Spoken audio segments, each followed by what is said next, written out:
भाज्य संख्या। भाज्य संख्या का दूसरा नाम क्या है? संयुक्त संख्या। संयुक्त संख्या इंग्लिश में इसको क्या बोलते हैं? Composite number.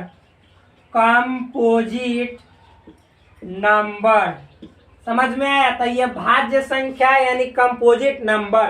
तो देखिए सबसे पहले अच्छा इंक डालना पड़ेगा दोस्त, इंक डाल ले रहे हैं।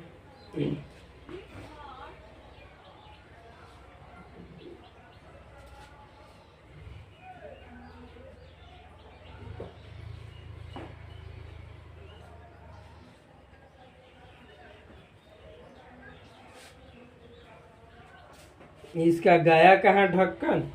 नीचे गिर गया क्या?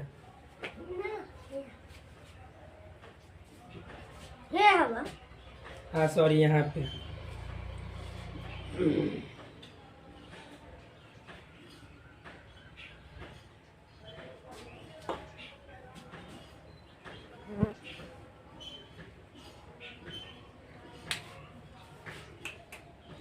देखिए फ्रेंड्स, तो आप कंपोजिट नंबर पढ़ने जा रहे हैं। सबसे पहले इसको डिफाइन कर दे रहे हैं, परिभाषित कहते किसको हैं। लिखिएगा वह संख्या जिसके दो से अधिक गुणनखंड हो। गुणनखंड कहने का मतलब फैक्टर। दो से अधिक गुणनखंड हो। भाज्य संख्या, भाज्य संख्या अथवा संयुक्त संख्या। संयुक्त संख्या यानी कंपोजिट नंबर कहलाता है। अब एग्जाम्पल से समझाएंगे, देखिएगा। वह संख्या जिसके दो, मतलब इसमें जो फैक्टर होगा कोई संख्या, मतलब कि कंपोजिट नंबर तब होगा जब उसके जो फैक्टर होंगे वह दो से ज्यादा हो। जैसे मान लो भाई, हम एक एग्जांपल लेते हैं 4। तो 4 का पहला फैक्टर का मतलब होता है जिससे 4 पूरी तरह से डिवाइड हो जाता है। 1 से हो जाता है, फिर 2 से भी पूरी तरह से हो जाता है, और 4 खुद से भी हो जाता है। तो देखिए, तो 2 से अधिक, तो 1 2 3, तो 2 से अधिक 3 हो गए ना इसके फैक्टर। तो ये जो 4 है, 4 क्या है? कंपोजिट, यानी कंपोजिट नंबर कहने का मतलब है ये भाज्य संख्या है। क्या है? भाज्य संख्या। समझ में आया? फिर इसी तरह से हम बोलेंगे, मान लीजिए 6।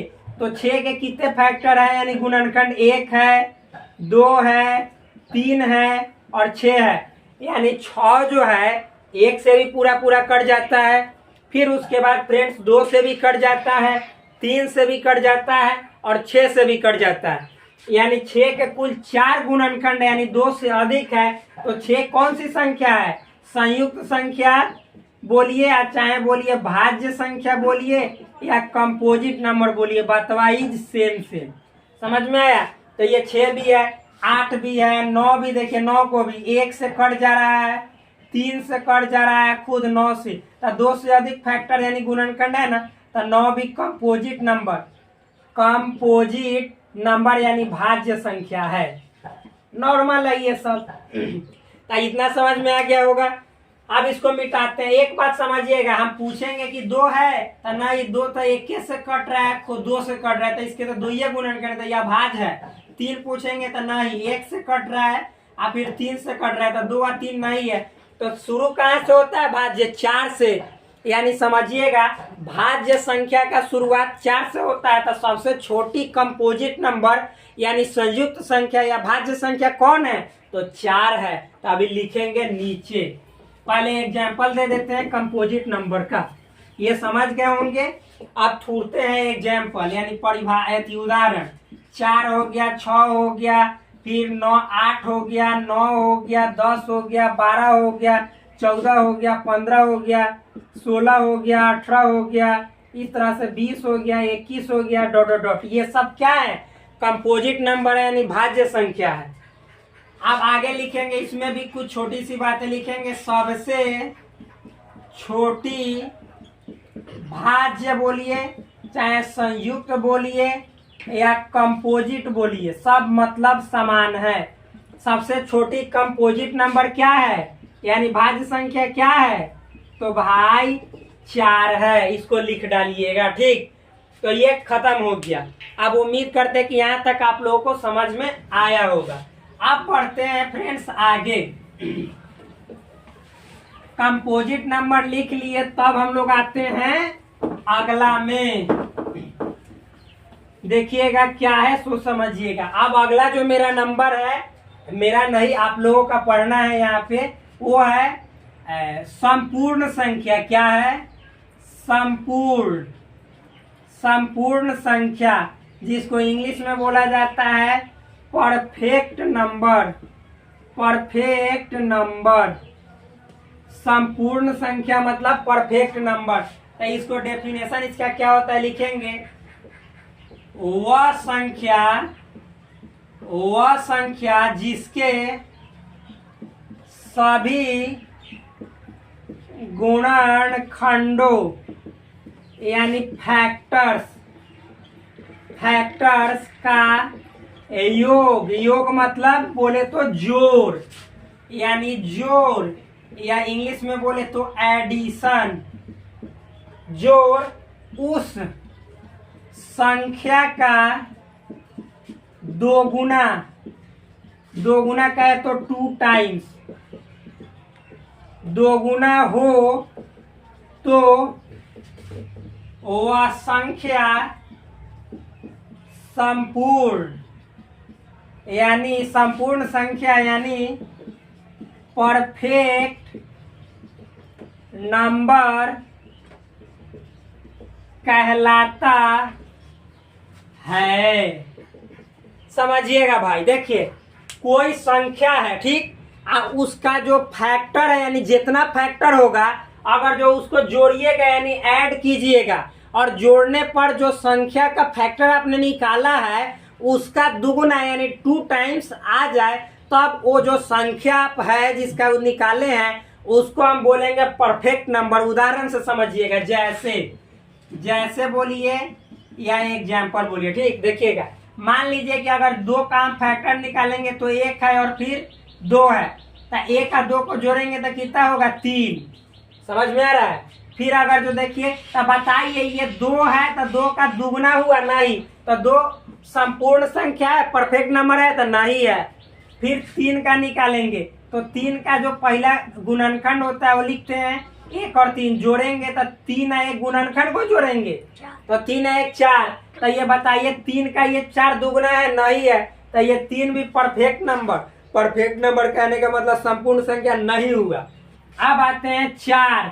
तो देखिए 4 का गुणनखंड निकालिएगा तो 1 हो जाएगा 1, और फिर हो जाएगा 2, यानी 4 2 से कट जाता है, और फिर 4 से सबको जोड़िएगा तो 3 और 4 7, क्योंकि 1 का 2 3 और 4 7। बताइए तो इसका दुगना हुआ, नहीं हुआ, तो 4 भी परफेक्ट नंबर यानी संपूर्ण संख्या नहीं है।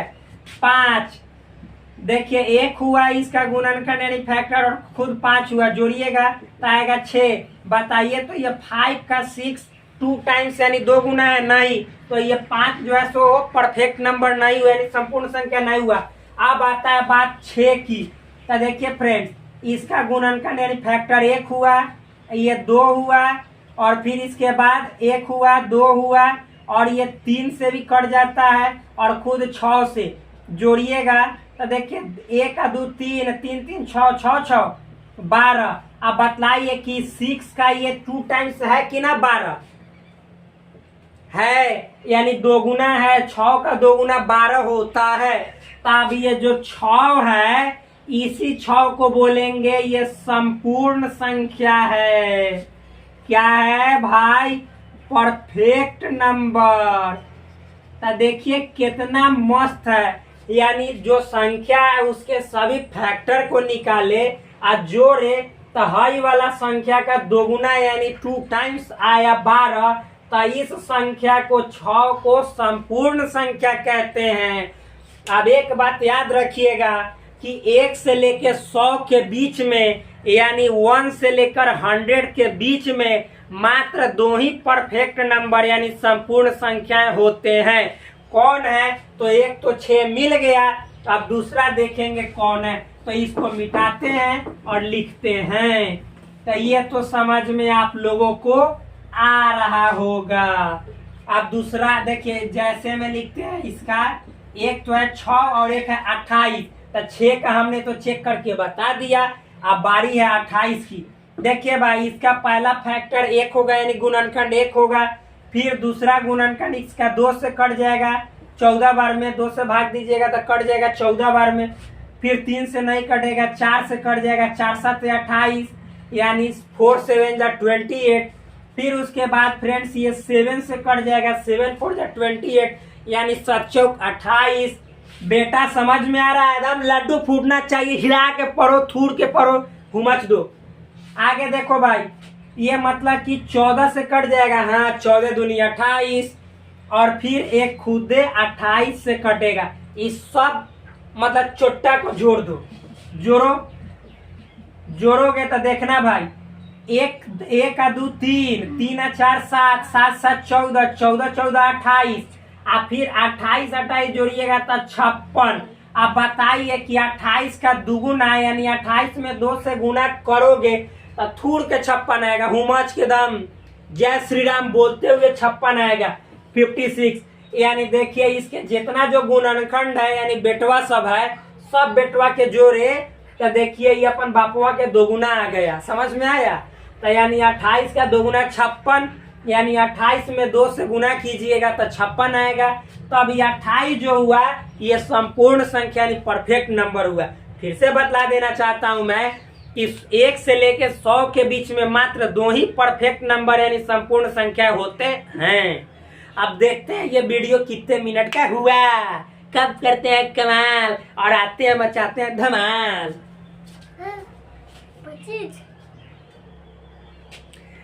ये वीडियो 25 मिनट का हो चुका है, सो अब विदा लेते हैं आपसे। फिर मिलते हैं आपसे नेक्स्ट वीडियो में, तब तक के लिए धन्यवाद, bye bye, take care. Please subscribe this channel, like this video, share this video and पहली बार जुड़े हैं तो शुरू से अंत तक वीडियो देखिएगा, तभी समझ में आएगा, अदरवाइज कुछ नहीं समझ में आएगा। और सब्सक्राइब ऐसे करना है जैसे मान लो आप किसी से प्रेम करते हो। जय हिंद।